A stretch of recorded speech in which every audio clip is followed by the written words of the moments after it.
Hi, Jenny. Here we are. Hi, Lori.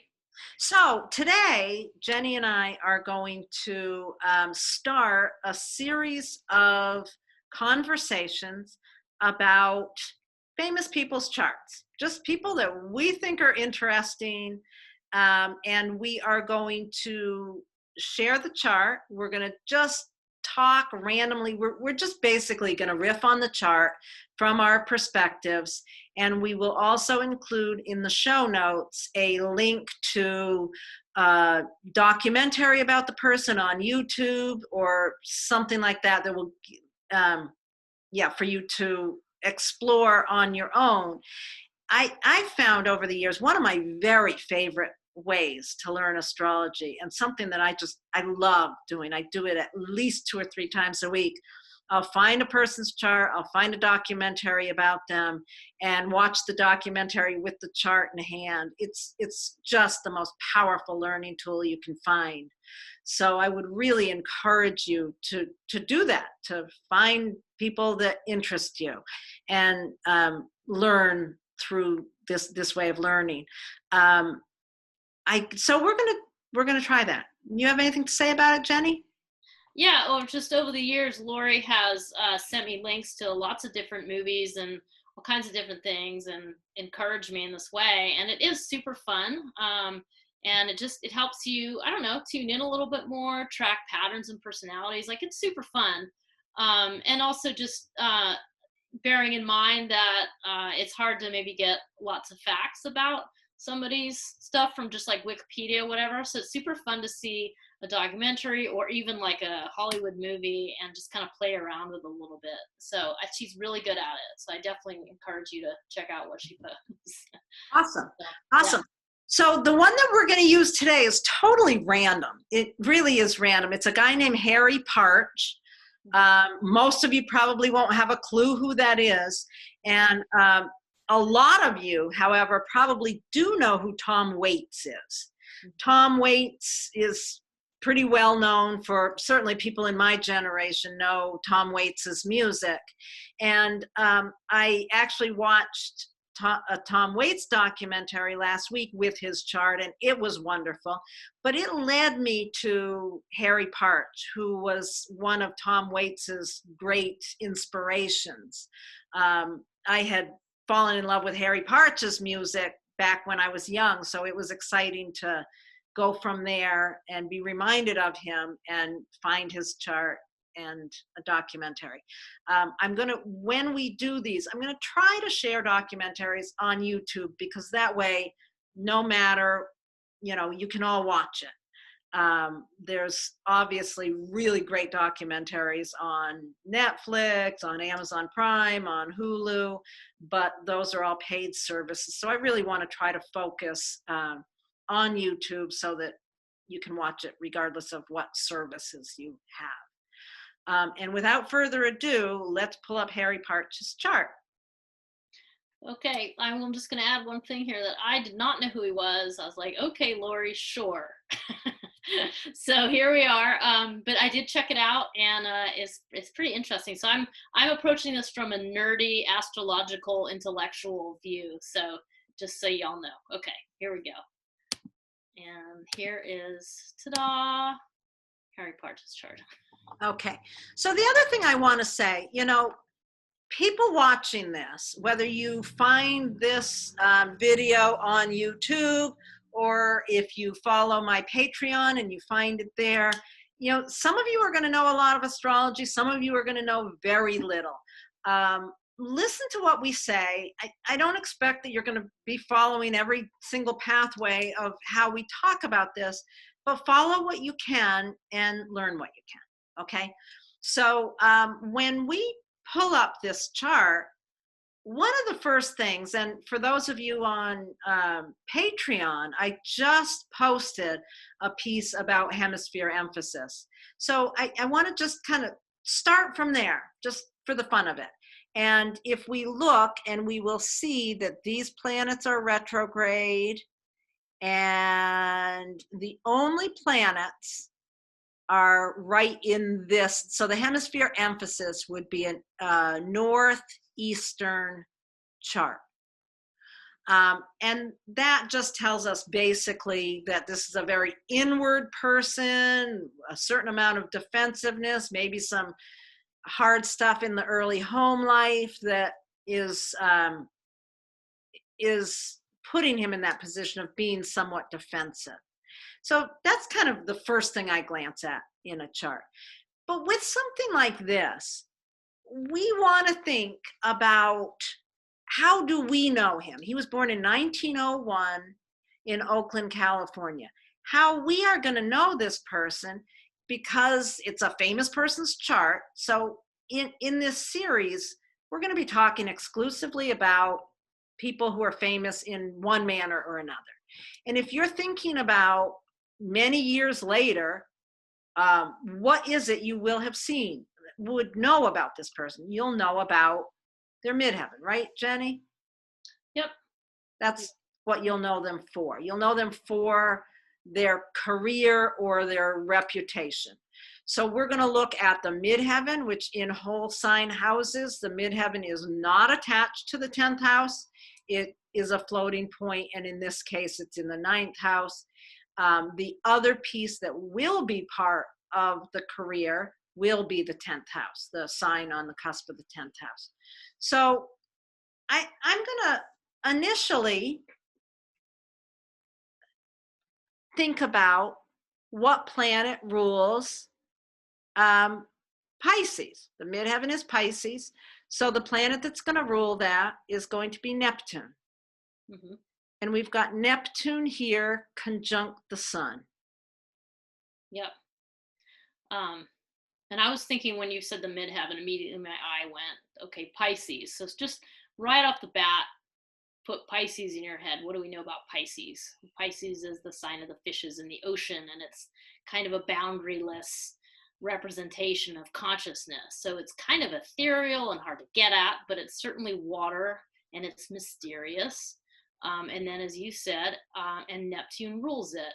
So taking our attention to Neptune, and right off the bat, what you just said, Neptune conjunct the sun, we know that these kind of weird, like boundaryless states are going to be part of the way this person expresses themselves. Right, right. And how we see their career. And what are the things, when you think about Neptune connected to the career, what kind of career lines would you think of? Well, I mean, somebody who's kind of out there, probably, like an artist, or maybe the spiritual healer, something like that. But something associated with, well, something that's hard to describe, like these kind of, I always think of states of consciousness, or things being different than they seem. Right. Yeah. Something intangible. That's how I think of it too, as intangible.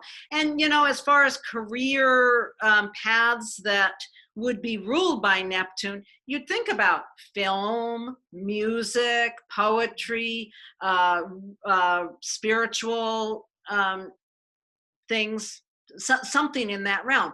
And this is a musician, so that totally makes sense there. And yeah, who he is, because that Neptune is conjunct the sun, who he is holds this kind of intangible, mythical, spiritual or music making ability. Now, if we look into that a little bit more, we look up here at Aries on the 10th house, and that's going to bring our eye down to Mars. That's right. Right? Yep. So when we look at Mars in this chart, Mars is in Virgo. This is someone whose career path is going to have some mystical, otherworldly sense to it. And it's also going to have this very specific, with the Virgo, but heart, assertiveness to it. And concerns of precision, of craft, of honing a skill. There's going to be this much more tangible. You said intangible for Neptune. Well, now we're on the other end of that, tangible. And not only does Mars rule that 10th house, but it's not far off from an opposition with this midheaven. So the two things have to come together Right. to make this work. And then to look at that, you know, with Neptune, the only real aspect, the only real major aspect Neptune makes is that conjunction to the sun and the ascendant. Mars, on the other hand, Mars squares Pluto and squares Uranus. Is that right? Yes. Oh, Mars does. Okay, got it. And Uranus and Pluto are opposed to each other. Oh, so we have a T-square. So there we've got a T-square. And the T-square, you always want to think of the outlet being across that, right? So the outlet of all this energy goes up toward that midheaven again. Yeah. Right? Yeah. I would add to that too. Like, so Laurie's talking about if you're looking at a T-square and you're kind of thinking like, how does this get remedied? How does this person direct this really unstable, intense energy? And what she's referring to is you look at the empty place of the T-square. And so that is great information. The other thing to think about is to direct your attention to Mars is kind of like the steering arm of the T-square. Like that's where it all comes to bear, is down. Like he must activate this Mars. It's kind of like the toggle switch, or the thing that's going to move the whole thing around. So Mars is going to be very, very important. Mars is under a ton of stress and pressure, and it has to be an outlet. And so the outlet is that midheaven, that opposite side. Thank you. And, you know, for those of you who we might have lost with the term T-square, you might not know what that even means. What a T-square is anytime you see an opposition between two planets that each make a square aspect to a third planet. Yeah. That's a T-square. And yeah, the outlet is up here toward the midheaven. So, you know, you think about Mars in a square aspect to Pluto, that brings in, it's really interesting when you watch that video, and I really would encourage you to watch that video. You will see this T-square all over the place in this man's life, in his experience, and in the music that he made. First of all, he developed this whole system of microtonality with music, which I don't even really understand what that means. But he took the entire tone octave that has been used for a million years and threw it on its head. And the music that he developed was so outside of the culture. He really brought in ancient music sources, and some of his influences, which really didn't come out in the documentary, but I read about in Wikipedia, I think, was his family and some of the music that he was exposed to as a young person. He was exposed to a lot of Chinese music through his mother, and then they lived right outside of Native American area where he encountered a lot of Native American music, and he really sought out ancient music sources and developed this whole different system of music, which, you know, brings in the Uranus, the unusual, the completely outside of the cultural expectations of what music was supposed to be. And then I love the Pluto squaring Mars, which is a very kind of a bestial aspect. And he really brings in, I love how this, to me, when they talked about and they showed him, he built these huge instruments. He built a lot of his own instruments, and he built these huge instruments. And one of his ways of thinking about it was he wanted people to use their bodies when they were making music. And it's so, you know, and he talked about just the bestiality of humans and bringing this element into his music, which is the Pluto. So I feel like that T-square is just like so crucial in the work that he did with music. So it completely honors both the Pisces on the midheaven and the Aries in the 10th house. And I love seeing that, because people get really confused, and it's difficult for people who have used other house systems to understand when the midheaven becomes a floating point. But this is it's a lovely example of how both of those things are really a part of who this man was and how he did his work in the world. Mm-hmm. What else jumps out at you, Jenny? I feel like I've kind of gone off on a tangent here. No, I think you're just explaining this. So I was watching this documentary too, and it was saying how he introduced like 43 different notes to an octave, instead of the few notes we're used to in an octave. And so there's this really eerie, the music is very dissonant, and like it's very jarring. But what I thought was cool is like that's sort of your first reaction, but then you see they liken it to some of these more like some tribal music, like ancient music that to our kind of modern ear doesn't sound like what we expect music to sound like. But it's much more sort of earthy and guttural and tribal, and just, yeah, like you said, just a body music. Right. So the other thing was in the very beginning, so that's what I was thinking about that. And then in the beginning of this conversation, you mentioned the hemisphere emphasis. And while you're talking about this, you can see this cluster of planets around the ascendant. So we have all these planets around the ascendant. But what I wanted to point out is that if you look at the planets on the other side of the chart, so Saturn and Jupiter, and even Chiron here, those are all retrograde. So it kind of has this effect of inverting those over to the other side. And the reason I'm bringing this up is that this is a very defensive chart.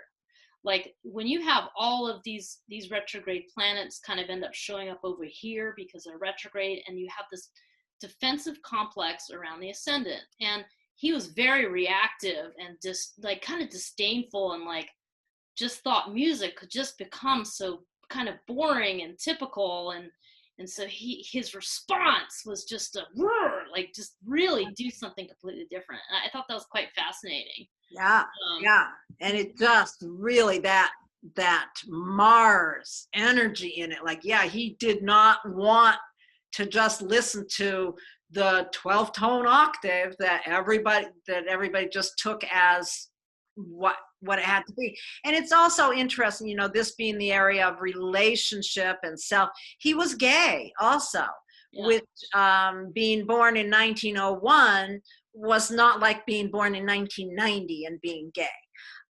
So his experience, and that also brings in that Mars, the intensity of his not being willing to fit into the culture with his sexuality, with his work, with the music he made. He was, and I loved, there was a woman at the end of the documentary that she just talks about how much she loved him and how he was the sweetest man. And you just think about that, all that Cancer there in the first house, the sweetness of that Venus in Cancer, Mercury in Cancer, Sun in Cancer, and she just talked about how loving he was. And the other thing she said that I just really liked with this chart, she said that everyone talked about him being an eccentric. She said he was not an eccentric. He was an original. Mm-hmm. And I thought, I don't know, that something about working with astrology and symbols and getting to understand some of these subtleties. Mm-hmm. And I can see this, with all of that Cancer and all of that Capricorn in the chart, him being an original makes a lot more sense than him being eccentric. I don't know if that makes sense, but that's what I was thinking about it. Well, as you said that, it's like just tuning into, for folks, wherever you are with astrology, how many cardinal signs are in the chart. So you've got Sun and Venus and Mercury in Cancer, the cardinal sign of Cancer. You've got these two planets in Capricorn, and then the moon itself is also a cardinal sign. So that's an initiating energy. That's a lot of energy to start something new. So just in the simplest terms. Yeah. And he always was starting things new. He had a lot of cardinal. He had plenty of mutable. He had no planets in fixed signs, none. Yeah. That's just kind of interesting. But let's see, there was something else I wanted to say about, oh, I know the other thing. And, unless you've been tracking astrology for 100 years, you probably aren't going to notice this, but I want to point it out. He was born in 1901, and, doing this work in the time he was doing it, creating these wild, crazy instruments. And some of his instruments were created with, I think it was, yeah, were created with, I'm not even going to go there because I can't quite grasp that. I apologize. But what I'm really trying to get at is that it was in the 60s when, the culture really shifted, that he became more, and you could never say he was mainstream, but he was more accepted because there was so much different stuff going on in the world. And if you know what was going on in 1965 and 66, when he would have been in his early 60s, when he was born, Uranus and Pluto were opposed. When he was 63, 64 years old, approximately, Uranus and Pluto conjuncted right on his Mars. When it, I always look for the degrees between 17 and 19 of Virgo in anyone's chart that was born before the 60s, because that's where Uranus and Pluto conjuncted in the mid 60s. And if they've got a planet at that point, something in their lives really came together and began and changed. And it was a huge awakening, profound period of time. And for him, that period of time, it really, it just kind of brought acceptance to this part of what he had been working on his whole life. Yeah. Isn't that interesting? Yeah. It's interesting. Also, yeah, just the Pluto Mars together too is, that is just powerful. So, yeah, pretty cool. Yeah. He also, during the Depression, he just gave up everything and went and became a hobo, as they called them back then. And he rode the rail lines, and he was homeless. And for 10 years, he was a hobo, which I think is really interesting. And, he talked about that it gave him a lot of freedom. Yeah. And he really appreciated, he loved the freedom of it. But yeah, it's an interesting chart. And, regardless of what we say about it, I want you to print this chart out, sit in front of your screen and watch that documentary and see what jumps out at you and go beyond what we've talked about. And Jenny, if you're willing to keep doing this with me, I think we should do this on a regular basis and make a bunch of I love doing this. Yeah, it's a lot of fun. It's cool to just see how these, symbols like play out in people's lives. Because I think that's the important thing with astrology to not lose sight of, is that, yeah, you're looking at all these symbols and they're loaded with information. They're loaded with meaning. We've given them meaning. They symbolize all these different things. But the thing to remember is that a person lived with this. How did they live out the potential in this chart? And how do we all live out the potentials in our chart? And this is kind of a way to look at that and play with that and see how it works. And because to me, it's like, that's the whole point, right? With astrology, is to have it play out in meaningful ways and to change your perspective. So, there are other points to it, but that's a pretty fundamental one for me. So, yeah. It's great. Well, thank you. And for all of you watching this, share it. Come talk to us. You can find Jenny at hiddenpathastrology.com. You can find me at astrolore.org. And thank you so much. If you've got any ideas of somebody you'd love us to talk about, let us know. You never know. We've got, it's a fascinating thing to really work with people's charts. So Thank you, Jenny. Thanks, Laurie. Bye. Thanks, everybody. Bye.